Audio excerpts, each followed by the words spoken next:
Hey guys, Todd Durkin here. Thank you for your questions on the Facebook like page. We had some awesome questions coming through. Continue to ask them. We'll choose select questions to answer. Today we are going after 5 of them. I'm going to answer 5 questions that came through in the last week. I think there's some great ones. Andrea Johnson and Steve Marinkovich asked this question on our Facebook like page. Starting from scratch, transitioning from working for someone to owning your own training facility. What are a couple quick tips? Well, number one, if you're going to have your own place, you have to make sure you have a business plan. Make sure you have a business plan so you can really plan out what you're going to be doing.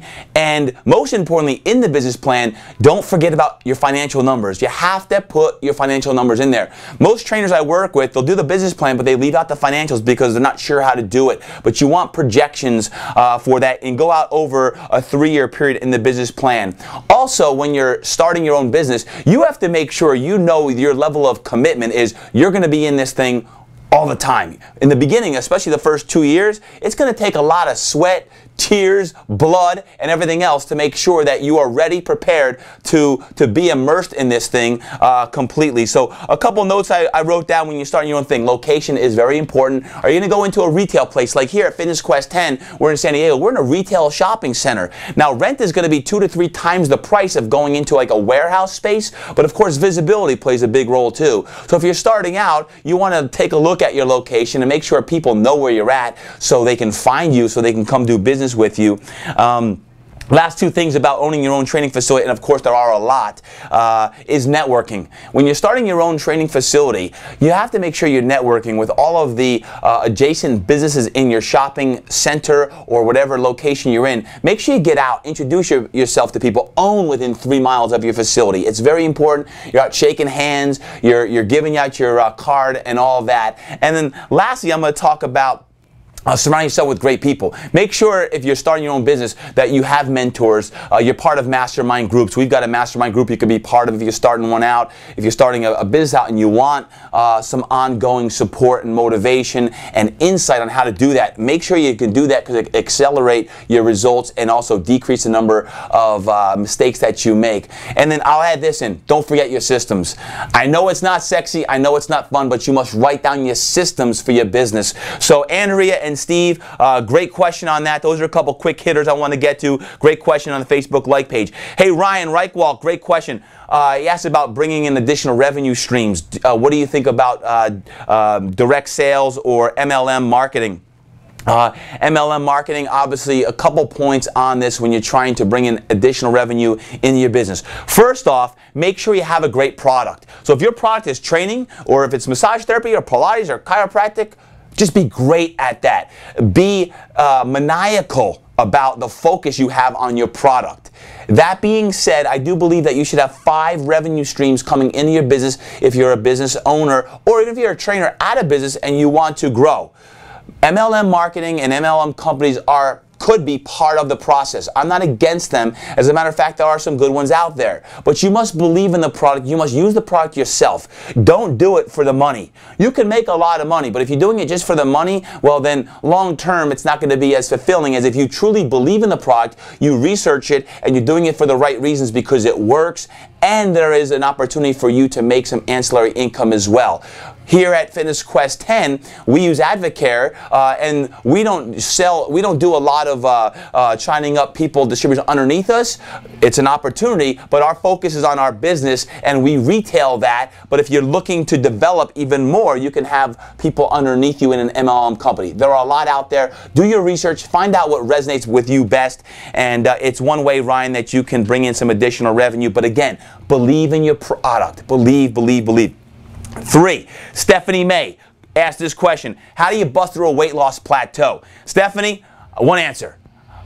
Read my book, The Impact Body Plan, because it's a great question. It's a long question, but I'll give you a couple quick hitters. First off, I could say go out and make sure you're busting your butt every day working out. And I'll say that. You have to be working out. But if you're training hard and you're not eating right, you will not get through any weight loss plateau. So if you're trying to trim down 5, 10, 15, 20 pounds, of fat, not weight. Trim fat, not weight. There's a difference. I can starve you or don't drink, you're going to lose weight. You want to lose fat. You need to do this consistently for a pound, 1 to 2 pounds a week. How? Of course, more cardio, less cardio. Of course, strength training is part of it. Getting into the weight room and using resistance training will make sure that you lose fat. But most importantly, the nutritional aspect plays a huge role.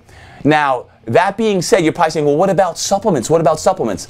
Supplements are just that. They're supplements. They supplement your nutritional program. So I'm going to encourage you to eat 5 or 6 times a day. Every 3 hours, be eating something, small portion sizes, frequently throughout the day, making sure you get good, high sources of protein in your diet, and the carbohydrate intake, really remove or eliminate the processed carbs, which, you know, the sugars, the flours, that type of nutrition is not good for you, and it's going to make you soft, and you can trim off some fat by doing that. And you do want some essential fatty acids in your program as well, including you may want to supplement fish oils in addition to, because research, especially combined with even like things like sesame oil, sesame seed oil, will help not only lubricate your joints but also help the fat burning as well if you're working out and you're eating great as well. So get your green tea, get your protein, get your fish oils, and with the protein, I always recommend 1 gram per pound of body weight. Stephanie, thanks for the question. 2 questions left, so hang in there. Eric Chong, Ken Nen, and Dereester Johnson. Dereester, you're the man. You keep asking these questions on our Facebook like page. Keep it up. I'll keep answering if you're asking on this. Question is, well, what about gaining mass? Everyone wants to lose weight. I want to gain some size. I want to gain some mass. How much protein? What types of do I need? Well, I just said as far as the nutrition side is absolutely important and critical, not just in losing weight, but if you're looking to gain mass and gain weight, well, then you need to make sure you're getting in ample calories. You may even want to cut back on the amount of cardio, more cardio, less cardio, and you have to hit the weights hard. To be a little more specific, I'd probably recommend something like a 4-day split program if you're trying to gain mass. Maybe 2 days of heavy, like a lower body heavy one day, an upper body heavy the next day, and then 2 days of light to medium metabolic conditioning to keep the conditioning aspect. That's going to keep you strong. It's going to keep you lean, but you have to eat a lot of good food. Don't just eat garbage. Eat good, again, good sources of protein, carbs,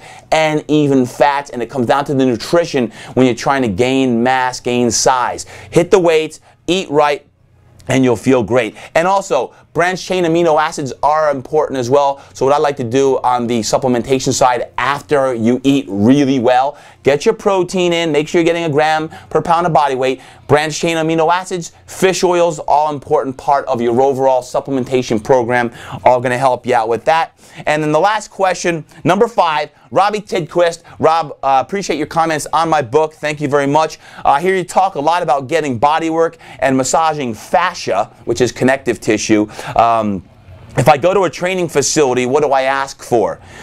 Great question, Rob. What do you ask for? Hopefully, if you go to a training facility or a therapeutic massage place that does body work, when you say, hey, I'm looking to get my hips aligned, I've got some lower back issues, whatever it may be, whatever your situation is, they're competent enough to not just do Swedish massage, relaxation massage, which is valuable, but could also do some structural type work as well. And whether that be Rolfing, soft tissue release, neuromuscular therapy, active release, all of those types of work will be helpful in eliminating any type of hypertonic stress in your body, any tight muscles. Fascia that's tightened and hardened is not a good thing. So Rob, I would simply do the research in the area, ask what types of certifications one has or what types of programs they've been trained in, and if you go to an established, credible place, you ask the therapist what type of work they do, and do you do fascial work, they're going to explain if so. If not, certainly